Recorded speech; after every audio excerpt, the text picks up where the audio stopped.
तूळ राशीचा अंतर्गत संघर्ष आणि ब्रह्मदेवांची गूढ योजना. तूळ राशी दिसायला सुंदर, बोलायला गोड आणि वागण्यात संयमी. ही राशी म्हणजे सौंदर्य, समता आणि न्यायाचं मूर्तिमंत उदाहरण. पण या राशीच्या आत दडलेलं दुःख फार कमी लोकांना दिसतं. बाहेरून हसतमुख दिसणारे तूळ राशीचे लोक आतून मात्र एकाकीपणा, गोंधळ आणि अतीव भावनिक ओझं वाहत असतात. तूळ राशीच्या जीवनात एक अनोखं गूढ आहे. हे लोक कायम दुसऱ्यांना समजून घेण्यासाठी धावतात.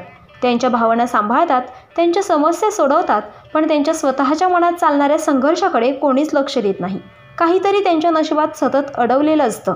प्रेमात अपूर्णता, नात्यांमध्ये गोंधळ, निर्णयांमध्ये द्विधा अवस्था आणि आयुष्यात स्थैर्याचा अभाव हे सर्व तूळ राशीच्या आयुष्याचा भाग बनलेलं असतं.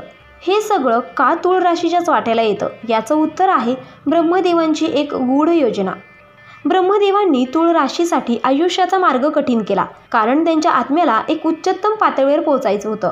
त्यासाठी त्यांनी 3 गोष्टी ज्या इतर राशींना सहज मिळतात त्या तूळ राशीच्या आयुष्यातून कायमच्या बंद केल्या. या 3 गोष्टी कोणत्या आणि त्या गोष्टी नसल्यामुळे तूळ राशीचं आयुष्य एवढं गूढ, भावनिक आणि आव्हानात्मक का झालं आहे हे जाणून घेण्यासाठीच आपला आजचा प्रवास सुरू होतोय. नंबर 1 आहे स्थिर प्रेम. तूळ राशीच्या हृदयाला मिळणारं न मिळणारं गूढ. तूळ राशी म्हणजे प्रेमाचं मूर्त स्वरूप. हे लोक प्रेमात पूर्ण समर्पण देतात. मन, शरीर, आत्मा सगळं अर्पण करतात. ते नात्यांमध्ये समतोल ठेवण्याचा, समोरच्याला समजून घेण्याचा, त्याच्या भावना जपण्याचा सातत्याने प्रयत्न करतात. पण ब्रह्मदेवांनी त्यांच्या नशिबात स्थिर प्रेम ही गोष्ट बंद केली आहे. त्यांच्या जीवनात प्रेम अनेकदा येतं, पण ते अपूर्ण, अधुरं किंवा एकतर्फी असतं. जेव्हा वाटतं की हा माणूस कायमचा आहे, तेव्हा नियती एक धक्का देऊन त्या नात्याला तोडते. कधी प्रिय व्यक्ती दूर जाते, तर कधी तूळ राशीच्याच आत्म्यात गोंधळ निर्माण होतो आणि नातं टिकत नाही. हे का होतं? कारण ब्रह्मदेव त्यांच्या आत्म्याची परीक्षा घेत आहेत. तू प्रेमाला धरून बसशील की स्वतःच्या आत्म्यावर प्रेम करायला शिकशील. तूळ राशीचे लोक इतरांना जास्त जगतात, पण स्वतःला हरवत जातात आणि म्हणूनच त्यांना स्वतःवर प्रेम करायचं शिकवण्यासाठी ब्रह्मदेव त्यांच्या आयुष्यातील प्रेम, स्थैर्य हरवून घेतात. नंबर 2 आहे निर्णय घेण्याचं स्वातंत्र्य. स्वतःसाठी जगण्याची बंदी. तूळ राशीचा सर्वात मोठा संघर्ष म्हणजे निर्णय घेणं. हे लोक स्वतःच्या मनाला ऐकून काही करायचा निर्णय घेतात, पण लगेच दुसऱ्यांचा विचार करतात. आईला काय वाटेल? घरच्यांचं नुकसान तर नाही ना होणार? कोणी दुखावलं जाईल का? आणि मग स्वतःचा विचार मागे पडतो. ते कायम दुसऱ्यांच्या सुखदुःखात अडकतात, आपले निर्णय मागे घेतात आणि आयुष्यभर दुसऱ्यांच्या अपेक्षांची पूर्तता करत राहतात. तर हे का होते? कारण ब्रह्मदेवांनी त्यांच्या नशिबात स्वतःसाठी बिनधास्त जगण्याचं स्वातंत्र्य बंद केलं आहे. तूळ राशीच्या लोकांमध्ये नैसर्गिक समजूतदारपणा आणि सर्वांसाठी न्याय ठेवण्याची जबाबदारी आहे. ते आपलं जीवन एका मोठ्या सामाजिक आणि आध्यात्मिक भूमिकेसाठी घेतात. इतरांचा समतोल राखण्यासाठी आपला त्याग करतात. नंबर 3 आहे शांत, संघर्षविरहित आयुष्य. अंतर्मनात उगम पावणाऱ्या वादळांची साथ. तूळ राशीचे लोक गोंधळरहित वातावरण, सौंदर्य आणि समता यासाठी ओळखले जातात, पण त्यांचं स्वतःचं आयुष्य मात्र याच्या अगदी उलट असतं. संघर्ष, गोंधळ, अपेक्षा, दबाव, वाद, गाठी, गैरसमज आणि अंतर्मनात चालणाऱ्या द्वंद्वांनी भरलेलं. कधी नाती बिघडतात, कधी समाजात अडथळे येतात, तर कधी नोकरी, कारकीर्द ही अंधातरी राहते. एकदाही असं वाटत नाही की आता सर्व काही स्थिर आहे, कारण काही ना काही नेहमी बदलत असतं. तर हे असे का घडते? कारण ब्रह्मदेव तूळ राशीच्या आत्म्याला अंतर्मनातून जागं करतात. ते त्यांना शिकवतात, बाह्य जगात शांतता शोधू नकोस, ती तुझ्याच अंतर्मनात निर्माण कर. तूळ राशीचा संघर्ष म्हणजे एक प्रकारची आध्यात्मिक तपश्चर्या आहे. शांतता निर्माण करण्यासाठी संघर्ष देण्यात आलेला आहे. ते जेव्हा या संघर्षामधून मनाची आणि आत्म्याची शांतता शोधतात, तेव्हा खऱ्या अर्थाने मोक्षाच्या दिशेने वाटचाल करतात. ब्रह्मदेवांनी तूळ राशीच्या आत्म्यावर एक विशिष्ट प्रकारची जबाबदारी दिली आहे आणि ती जबाबदारी म्हणजे समता जपणं, न्याय राखणं आणि प्रेमाचा आदर्श ठेवणं.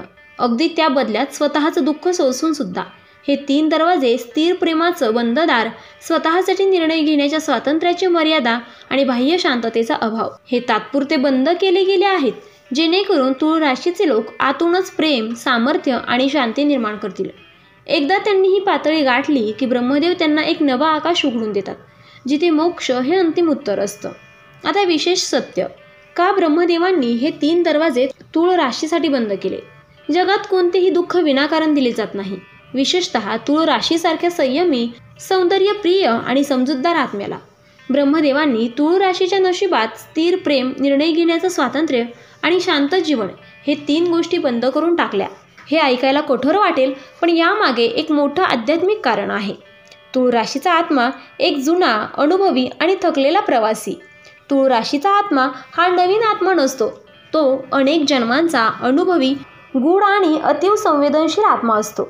या आत्म्याने पूर्वजन्मात कदाचित सत्ता, वैभव, अहंकार किंवा आत्मकेंद्रित जीवन जगलं असेल. त्याला प्रेम मिळालं असेल, निर्णय घेतले गेले असतील आणि आयुष्यही सुखद वाटलं असेल. पण त्या सगळ्यात इतरांसाठी काही करावं ही भावना हरवली असेल आणि म्हणूनच या जन्मात ब्रह्मदेव त्या आत्म्याला एक यज्ञीय जीवन देतात, जिथे तो स्वतःच्या इच्छा बाजूला ठेवतो, जिथे तो दुसऱ्यांचं दुःख समजतो, जिथे तो न्याय, समता आणि सेवा शिकतो. आत्मा घडवण्यासाठी संघर्ष हवा असतो. ब्रह्मदेव कोणत्याही आत्म्याला अचानक पूर्ण बनवत नाहीत. त्यासाठी संघर्ष, गोंधळ, अपूर्णता आणि वेदना ह्या साधनांसारख्या वापरल्या जातात. तुळ राशीचा आत्मा विशेषतः समता आणि प्रेम यासाठी निवडला गेलेला असतो. पण हे मूल्य आत्मसात करायचं असेल तर त्याच्या विरुद्ध परिस्थितीत टाकलं जातं. म्हणजेच प्रेम शिकवण्यासाठी अपूर्णतेत प्रेम करायला लावलं जातं. स्वतःवर प्रेम करण्यासाठी इतरांकडून फक्त तुटक प्रेम दिलं जातं. समता शिकवण्यासाठी असमतोल परिस्थितीत जगायला लावलं जातं आणि शांती शोधायची असेल तर संघर्षाच्या वादळात टाकलं जातं. ब्रह्मदेवाचा उद्देश हा स्वतःच्या अंतरात्म्यातून प्रकाश शोधायला शिक असा असतो. बाह्य जगात प्रेम, निर्णय आणि स्थैर्य शोधत राहिलं तर ते कधीच पूर्ण मिळणार नाही. पण जर एकदा तुळ राशीचा माणूस आपल्या अंतर्मनात डोकावतो, स्वतःला समजून घेतो, स्वतःचं दुःख स्वीकारतो आणि इतरांवर अवलंबून राहणं थांबवतो, तेव्हा ब्रह्मदेव हळूहळू त्याचे बंद दरवाजे उघडू लागतात. तुळ राशीसाठी अंतिम गूढ सत्य काय असेल तर तू जे गमावले असं वाटतं तेच तुला एक दिवशी पूर्णपणे सापडेल, पण बाहेर नव्हे, आत. ब्रह्मदेव तुझ्या आयुष्यातील 3 गोष्टी बंद करून तुला या जगातलं सर्वोच्च वरदान देत आहेत. स्वतःचा शोध. तू जेव्हा स्वतःवर प्रेम करायला शिकशील, जेव्हा निर्णयांसाठी दुसऱ्यांवर अवलंबून राहणं थांबवशील आणि जेव्हा शांतता तुझ्या आत्म्यातून फुलवशील, तेव्हा ब्रह्मदेव स्वतः पुढे येऊन तुझ्यासाठी पुन्हा दरवाजे उघडतील. तुळ राशीचं आयुष्य हे एक साधं सोपं जीवन नसून एक आत्मिक प्रवास आहे. तुळ राशीचं जीवन हे केवळ नातेसंबंध, निर्णय किंवा स्थैर्याच्या चक्रात अडकलेले नाही. ते एक गूढ आध्यात्मिक तपश्चर्या आहे. जगातील इतर राशी जिथे बाह्य सुख, वैभव आणि यशाच्या मागे धावत असतात, तिथे तुळ राशीचा आत्मा सतत एक अदृश्य, खोल अंतर्गत शोधत घेत असतो. ब्रह्मदेवांनी त्याच्या वाटेला आलेले 3 दरवाजे, स्थिर प्रेम, स्वतःसाठी निर्णय घेण्याचं स्वातंत्र्य आणि संघर्षविरहित आयुष्य, हे फक्त दारं बंद केली नाहीत, तर त्यामागे 3 शिकवण्या, 3 आत्मिक पातळ्या आणि 3 आंतरिक शक्ती जागृत करण्याचा हेतू आहे. तुळ राशीला मिळालेला आशीर्वादासारखा शाप. प्रेम हरवतं, पण त्यामुळे स्वतःवर प्रेम करायला शिका. निर्णय दुसऱ्यांसाठी घेतले जातात, पण त्यामुळे स्वतःचा न्याय जपण्याचं सामर्थ्य येतं. आणि जीवनात शांतता नसते, पण त्यामुळे अंतर्मनातील दिवा ते स्वतः पेटवायला शिकतात. तुळ राशीचं खऱ्या अर्थाने यश म्हणजे काय तर ते फार मोठं धन नाही किंवा प्रसिद्धीही नाही. तुळ राशीचं यश म्हणजे आपल्याला सोडून गेलेल्यांना माफ करणं, आपल्या दुःखावरही प्रेम करणं आणि स्वतःला समजून घेऊन स्वतःचीच ताकद होणं.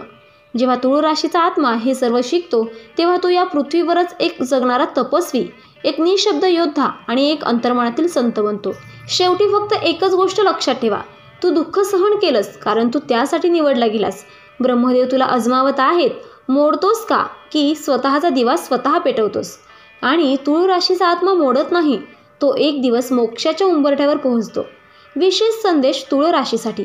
तू नशिबाचा खेळ नाहीस, तर तू ब्रह्मदेवाच्या योजनेचा सर्वात सुंदर भाग आहेस. संघर्षाला न घाबरता चालत राहा, कारण तू जिथे पोहोचणार आहेस तिथे फार थोडे पोहोचतात. तर मित्रांनो, व्हिडिओ आवडला असेल तर व्हिडिओला लाईक करा, चॅनलला सबस्क्राईब करा आणि आजचा व्हिडिओ शेवटपर्यंत पाहिल्याबद्दल धन्यवाद. श्री स्वामी समर्थ.